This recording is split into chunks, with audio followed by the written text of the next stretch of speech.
Welcome back guys. मेरा नाम है राम डाबी। कल हमने cropping overly and spot removal tool के बारे में बात की थी। आज हम बात करने वाले हैं Adobe Lightroom graduated filter and radial filter के बारे में। तो इन दोनों का काम क्या है अडोबी लाइटरूम के अंदर पूरी जानकारी देने वाला हूँ, और इससे यूज़ कैसे करते हैं और इसका यूज़ कहाँ पर करना है हमें, इनका पूरा एग्जाम्पल देने वाला हूँ। वीडियो को कर दीजिए लाइक, चैनल को कर दीजिए सब्सक्राइब। अगर कल वाला क्लास आपने नहीं देखा है तो ज़रूर इसके लिंक डिस्क्रिप्शन में दे रहा हूँ, वहाँ से जाके आप इस वीडियो को ज़रूर देखिए और वीडियो को कर दीजिए लाइक, चैनल को कर दीजिए सब्सक्राइब। तो मैं फटाफट से एक फ़ोटो यहाँ पर ड्रैग एंड ड्रॉप कर लूँगा। यहाँ पर डेस्कटॉप में ही मैंने रखा है ऑलरेडी। तो लाइट रूम के अंदर हमारी एग्जाम्पल इमेज आ चुकी है। चलिए इसका यूज़ क्या है, पहले हम बात करेंगे ग्रेडिएंट फिल्टर के बारे में। यहाँ पर है, जैसे मैं यहाँ पर क्लिक करूँगा तो देखिए जैसे मैंने क्लिक किया तो बिल्कुल ये अपना जो एक डैशबोर्ड ओपन हो चुका है। और ये यहाँ से लेके ये जो इसका एरिया है और यहाँ तक इसका एरिया है, इसमें से जितने भी टूल है आप इस टूल का यूज़ कर सकते हैं। सभी का एक एक यूज़ करना चाहे तो भी कर सकते हैं और अलग अलग यूज़ करना चाहे तब भी हम कर सकते हैं। चलिए फर्स्ट इसका जो यूज़ है वो कौन सा है।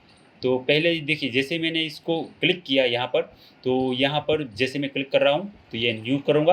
और इसके बाद यहाँ पर आप देखेंगे कि मेरे जो इमेज है इसके ऊपर ये मेरा माउस पॉइंट है, वहाँ पर प्लस का आइकन आ चुका है। इसको अब यूज़ कैसे करना है, जैसे यहाँ से मैं ड्रैग एंड ड्रॉप करूँगा और यहाँ तक, तो जैसे मैंने ड्रैग एंड ड्रॉप किया तो ये 3 लाइन यहाँ पर आप देख सकते हो। एक यहाँ पर 1, 2 और 3, ये तीनों लाइन आ चुकी है। अब देखिए जैसे इसका यूज़ क्या होता है, या आप लाइटिंग वगैरह बढ़ाना चाहते हैं, कम ज़्यादा करना चाहते हैं, या फिर कलर को कम ज़्यादा करना चाहते हैं किसी भी एरिया को, तो वहाँ पर आपने इस तरह का ग्रेडियंट लगा देना है। इसके बाद देखिए यहाँ पर जो है, जो ऊपर वाला हिस्सा है, वहाँ पर जो भी आप चीज़ करेंगे, चाहे आप कलर को कम ज़्यादा करेंगे या लाइटिंग को कम ज़्यादा करेंगे तो बहुत ज़्यादा होगा। इसके बाद यहाँ जो ये एरिया है यहाँ पर कम होगा। तो ये जो पार्ट है यहाँ पर अगर आप एक्सपोजर बढ़ाएंगे तो बहुत ज़्यादा एक्सपोजर बढ़ जाएगा और यहाँ पर कम बढ़ेगा। जैसे जैसे ये आगे आएगा उतनी उतनी इसकी फेदर बढ़ती जाएगी। जैसे मान लीजिए मुझे ये जो इमेज है इस थोड़ा स्काई दिखना चाहिए प्रॉपरली तरीके से, अगर मुझे इसका स्काई लाना है तो मैं क्या करूँगा, इसका जो एक्सपोजर है या फिर हाईलाइट है इसको मैं कम करूँगा। अब मैं चाहता हूँ कि जो एक्सपोजर है और हाईलाइट है ये जितनी चीज़ें है ये इतना जो एरिया है इसमें ही बढ़नी चाहिए, ये नीचे वाले पार्ट में वो इफेक्ट करना नहीं चाहिए। तो मैं क्या करूँगा, इसको यहाँ पर देखिए जैसे मैंने इस लाइन के ऊपर पॉइंट रखा तो बिल्कुल हैंड चेक आ चुका है। तो इसको हम यहाँ पर रख के थोड़ा सा मैं इसको ऊपर की तरफ ड्रैग एंड ड्रॉप करूँगा। तो मैं चाहता हूँ कि इस लाइन से लेकर इस लाइन तक मेरा जो एक्सपोजर है या फिर शैडो वगैरह है वो कम करना चाहता हूँ मैं। तो इतना एरिया सिलेक्ट हो चुका है और यहाँ से मैं यहाँ पर कस्टम है वहाँ पर क्लिक करूँगा और यहाँ पर एक्सपोजर देखिए यहाँ पर बहुत सारी चीज़ें हैं, टिन है, एक्सपोजर है, कॉन्ट्रास्ट, हाईलाइट, शैडो, ये जितनी भी चीज़ें हैं आप सारी चीज़ों को कंट्रोल कर सकते हैं। यहाँ पर आपने जैसे पैटर्न लगा दिया, इसके बाद जितना एरिया हमने सिलेक्ट किया है उसमें इतनी सारी चीज़ों को आप कंट्रोल कर सकते हैं, माइनस प्लस कर सकते हैं। तो अभी फ़िलहाल मुझे एक्सपोजर है इसका बहुत ही ज़्यादा है, जिसकी वजह से हमारी जो स्काई है वो नहीं दिख रही। तो मैं इसका जो एक्सपोजर है वो थोड़ा कम कर दूंगा पहले। तो मैं यहाँ से सिलेक्शन करूँगा एक्सपोजर। अब जहाँ जैसे मैंने यहाँ पर एक्सपोजर सिलेक्ट किया तो यहाँ पर पहले कस्टम था, अभी एक्सपोजर आ चुका है। तो इसको मैं कम करूँगा, ये एक्सपोजर का यहाँ पर है तो इसको मैं थोड़ा कम कर लूँगा। ठीक है, जैसे मैं कम कर रहा हूँ तो आप देख सकते हो जो स्काई है दिख रहा है हमें। ठीक है, यहाँ पर इसके बाद इसका जो हाईलाइट है वो भी मैं थोड़ा कम कर दूँगा यहाँ से, और थोड़ा शैडो वगैरह में इसका थोड़ा कम कर रहा हूँ और इसका जो कॉन्ट्रास्ट है थोड़ा सा बढ़ा रहा हूँ। और अब मैं चाहता हूँ कि थोड़ा सा नीचे की तरफ मैं इसको एडजस्टमेंट कर लूँ। जो लेयर हमने लगाई है इसको आप ग्रेडियंट, जैसे हम फोटोशॉप में यूज़ करते हैं ग्रेडियंट, ये इसी तरह का काम करता है ग्रेडियंट के टाइप। इसमें 2 ग्रेडियंट होते हैं, एक आप इस तरह का भी कर सकते हैं, ये है रेडियल फिल्टर, ये भी सेम ही है। इसके बारे में भी बताने वाला हूँ कि वो किस तरह से काम करेगा। अगर ऐसी कोई इमेज है जिसमें आप ऊपर से लेकर बीच तक कॉन्ट्रास्ट या हाईलाइट, शैडो या फिर कलर टोन को माइनस प्लस करना चाहते हैं तब हम इसका ग्रेडियंट फिल्टर का यूज़ करते हैं। दूसरी केस में हम रेडियल फिल्टर का यूज़ करते हैं, तो उसके बारे में बाद में बात करेंगे। देखिए जैसे मैं इसको ड्रैग एंड ड्रॉप कर रहा हूँ नीचे की तरफ तो इसमें लाइटिंग कम हो रही है और जो मैंने यहाँ पर जो जो चीज़ें बढ़ाई है वो सारी चीज़ें अप्लाई हो रही है। अगर मैं इसको फिर से ड्रैग एंड ड्रॉप करूँगा तो देखिए जो लाइटिंग मैंने बढ़ाई थी वो वापस हो गई, और इसके बाद फिर से मैं यहाँ पर करूँगा तो ऊपर से जो स्काई है ये भी मेरे को दिख रहा है प्रॉपरली। और अगर मैं इसको हटा लूँ तो बिल्कुल स्काई नहीं दिख रहा, और फिर से मैं इसको लगा लूँ तो स्काई दिखेगा। तो ऐसी कोई फ़ोटो वगैरह है आपकी जिसमें आपने प्री वेडिंग शूट किया है, जिसमें आपको स्काई दिखाना है, या फिर कोई भी फ़ोटो हो गया जिसमें आपको स्काई को प्रॉपर तरीके से दिखाना चाहते हैं, तो उस केस में आप ये जो ग्रेडियंट फ़िल्टर है इसका यूज़ कर सकते हैं। जितना एरिया हमने सिलेक्ट किया उस एरिया में आप कलर को चेंज करना चाहते हैं, तब भी इसका यूज़ होता है। जैसे कि मान लीजिए अब मैंने दूसरा न्यू ले रहा हूँ यहाँ से, जैसे आप मान लीजिए पहले आपने एक्सपोज़र चेंज किया है, अब आप कलर टोन को चेंज करना चाहते हैं इतना एरिया में, तो मुझे यहाँ से न्यू लेयर लेना पड़ेगा। इसके बाद ही मैं इसमें कुछ चेंजिंग वगैरह कर सकता हूँ, ठीक है। जैसे कि मैंने यहाँ से न्यू लेयर ले लिया, ठीक है। यहाँ से जैसे न्यू लिया, इसके बाद फिर से मैं एक बार इतना जो पार्ट है इसके अंदर मैं कलर टोन को चेंज करना चाहता हूँ, या फिर माइनस प्लस करना चाहता हूँ, ठीक। तो यहाँ से मैं जो भी कलर को, जो यहाँ पर आप टिन देखेंगे तो ये जो ऊपर वाला टिन आप देख रहे हैं वो आएगा। अगर आप यहाँ पे कस्टम पे क्लिक करेंगे और टेम्परेचर को क्लिक करेंगे तो बिल्कुल ये वही वाला टेम्परेचर आएगा जहाँ पर मैं आपको दिखा रहा हूँ। ये यहाँ पर टेम्परेचर लिखा है, तो येलो एंड ब्लू कलर को आप माइनस प्लस कर सकते हैं या फिर चेंजिंग कर सकते हैं।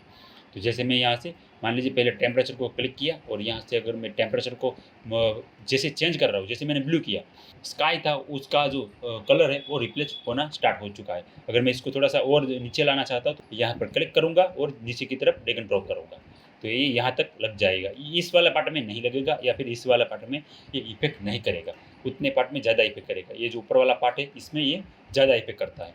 अगर इसको मैं चेंज करना चाहता हूँ, ये ब्लू है, इसको अगर मैं चेंज करना चाहता हूँ येलो की तरफ, तो जैसे मैं येलो की तरफ बढ़ाऊँगा तो बिल्कुल वही कलर इसके ऊपर अप्लाई होगा। और इसके बाद अगर मैं यहाँ से बढ़ाना चाहता हूँ तो भी मैं बढ़ा सकता हूँ। देखिए जैसे मैं इसको जैसे चेंज कर रहा हूँ तो वहाँ से भी इसको चेंज कर सकता है। और ये अगर मैं इसका स्काई को पूरी तरह से जो भी कलर है इसको मैं अगर ज़ीरो करना चाहता हूँ, तो ये जो सैचुरेशन है इसको मैं जैसे यहाँ से ज़ीरो करता जाऊँगा तो इसमें जो कलर होंगे वो सारे ज़ीरो हो जाएंगे और ब्लैक एंड वाइट हो चुका है। इसके बाद अगर मैं इसको जैसे ड्रैग एंड ड्रॉप कर रहा हूँ तो आप देख सकते हैं, ठीक है, पूरा ब्लैक एंड वाइट हो चुका है। अगर मुझे स्काई को ब्लू करना है तो मैं ब्लू की तरफ जाऊँगा, अगर स्काई को मैं येलो करना चाहता हूँ तो मैं येलो की तरफ मूव करूँगा। तो जैसे मैंने अभी ब्लू की तरफ जैसे मैंने जो मेरा पॉइंट है वो बढ़ाया तो बिल्कुल जो हमारा स्काई है ब्लू हो चुका है। और अगर मैं इसको थोड़ा एडजस्टमेंट वगैरह करना चाहता हूँ तो मैं यहाँ से इसको नीचे की तरफ ड्रैग एंड ड्रॉप करूँगा। तो आप अपनी तरफ से जो जिस तरह से चाहे उस तरह से इसको एडजस्टमेंट कर सकते हैं। और थोड़ा नीचे लाएंगे तो जहाँ जैसे आप नीचे लेके जाएंगे उतना इधर लगता जाएगा। और ये वाला जो पार्ट है इसमें वो फेदर लगा हुआ होता है, और इसकी वजह से यहाँ पर कम इफेक्ट करता है और यहाँ पर ज़्यादा इफेक्ट करता है। और इसके बाद मैं इसे थोड़ा कम कर रहा हूँ फिर से, ठीक है। और इसके बाद अगर मैं शैडो वगैरह इसमें चेंजिंग करना चाहूँ तो वो भी कर सकता हूँ। यहाँ से शैडो में कम करूँगा तो कम होगा, बड़ा होगा तो बढ़ेगा। इसका ब्राइट एरिया है वाइट टोन, इसको मैं कम करूँगा तो कम हो जाएगा। जैसे हम आउटडोर शूट करते हैं तो उसमें बहुत ज़्यादा हम स्काई को कैप्चर करते हैं, तो उस केस में अगर आप स्काई को दिखाना चाहते हैं तब आप ग्रेडियंट फिल्टर का यूज़ करेंगे तो बहुत अच्छी तरह से आप अपना जो स्काई है इसे वापस ला सकते हैं, उसकी जो डिटेलिंग है उसको वापस ला सकते हैं। और इसमें अगर कलर वगैरह चेंजिंग करना चाहते हैं तो भी आप कर सकते हैं। इसके बाद मैं इसे फिर से रिमूव कर रहा हूँ, इसको मैं सिलेक्ट करके यहाँ से रिमूव कर दूंगा। इसके बाद है रेडियल फिल्टर, तो इसका कैसे यूज़ करते हैं, तो इसके बाद है रेडियल फिल्टर। अब इसका कैसे यूज़ है, तो सेम टू सेम तो जैसे हमने ग्रेडियंट फिल्टर का यूज़ देखा इसी तरह से आप रेडियल फिल्टर का भी यूज़ कर सकते हैं। रेडियल फिल्टर तब आप यूज़ कीजिए जब आप फेस के ऊपर लाइटिंग वगैरह लानी है, या फिर कम ज़्यादा करनी है, या फिर फेस है इसके ऊपर बहुत ज़्यादा ब्राइट लाइटिंग आ रही है तो उसको कम करना चाहते हैं, या फिर जो फेस के ऊपर जो कलर वगैरह है वो उसको चेंज वगैरह करना चाहते हैं, शैडो वगैरह चेंज करना चाहते हैं, तब आप ग्रेडियंट फिल्टर का यूज़ कीजिए। तो रेडियल फिल्टर को आप जैसे आप यहाँ पर सिलेक्ट करेंगे उसी तरह का इसका जो कंट्रोल है, जैसे हमने अभी ग्रेडियंट फिल्टर का देखा तो भी सेम टू सेम टूल है सभी, इसका यूज़ भी सेम है, बट इसमें फेस का जो शेप होता है वो एक राउंड के जैसा होता है। जैसे मैंने क्लिक किया इसके बाद ये जो फेस है इसको मैं सिलेक्ट कर रहा हूँ, देखिए जी जैसे मैंने फेस का जो शेप है इसी तरह से मैं यहाँ पर बिल्कुल मेरा जो पैटर्न है वो बना लूँगा ब्रश का।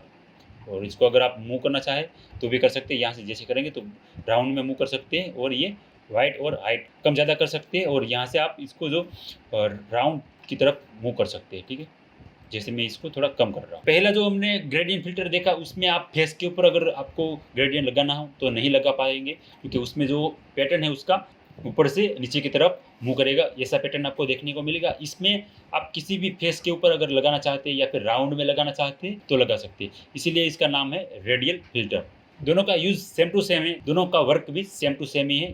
जो इसका शेप है इनका ही एक चेंजिंग है, बाकी इसका एग्जाम्पल और इसका use same to same gradient filter के जैसा ही है। तो मैंने फेस के ऊपर लगा लिया है। तो इसके बाद अगर मैं जो फेस का जो लाइटिंग है उसको कम करना चाहता हूँ, तो मैं क्या करूँगा, इसको यहाँ पर एक्सपोज़र, यहाँ से मैं सिलेक्ट कर लूँगा एक्सपोज़र। इसके बाद जैसे मैं एक्सपोज़र को कम करूँगा तो ये जो लाइटिंग कम ज़्यादा हो रही है, देखिए जिसको मैंने फेस पे इफ़ेक्ट हो रहा है, बाकी जो एरिया है इसके ऊपर इफ़ेक्ट नहीं हो रहा। ठीक है, बाकी जो लाइटिंग है वो सेम टू सेम है, ओनली जो फेस है इसके ऊपर ही लाइटिंग चेंज हो रही है। फ़ोटो से उसकी जो फेस है इसमें जो लाइटिंग कम है, अगर फेस में लाइटिंग ज़्यादा आप बढ़ाना चाहते हैं, कम करना चाहते हैं, तभी रेडियल फ़िल्टर का यूज़ होता है। तो आपने बिल्कुल एक शेप की तरह लगा देना है और इसके बाद यहाँ से सिलेक्ट कर लेना है एक्सपोज़र, और इसमें आप जैसे एक्सपोज़र को माइनस प्लस करोगे तो वो बढ़ेगा। और अगर इसका फेदर वगैरह आप कम ज़्यादा करना चाहते हैं तो यहाँ पर फेदर का एक ऑप्शन दिया है, तो यहाँ से जैसे आप फेदर कम करेंगे तो कम होगी। मैं पहले इसको बढ़ा देता हूँ।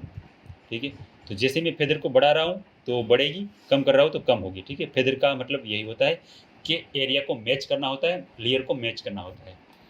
ठीक है, मैं फेदर जितना बने उतना फेदर आप ज़्यादा रखिए ताकि जो लेयर है वो बिल्कुल मैच हो पाए।